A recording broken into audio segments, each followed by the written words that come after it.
வணக்கம். தமிழக விவசாயிகள் பாதுகாப்பு சங்கத்தின் சார்பில் மேல்மா சிப்காட் திட்டத்தை ரத்து செய்ய கோரி சிறை சென்ற நில உரிமை போராளிகளுக்கு பாராட்டு விழா.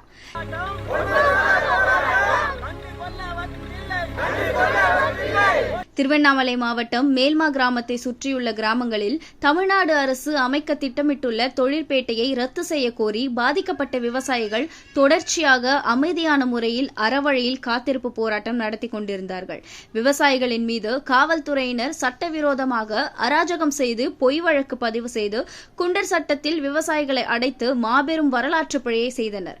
நில உரிமை போராட்டத்தில் சமரசமற்று போராடும் நில உரிமை போராளிகளை சிறப்பு செய்யும் விதத்தில் தமிழக விவசாயிகள் பாதுகாப்பு சங்கத்தின் சார்பில் 25/4/2024 அன்று மேல்மா போராட்ட பந்தலில் பாராட்டு விழா நடைபெறவுள்ளது. அதே சமயம் தொடர் காத்திருப்பு போராட்டத்தின் 300வது நாள் சிறப்பு நிகழ்வும் நடைபெறவுள்ளது.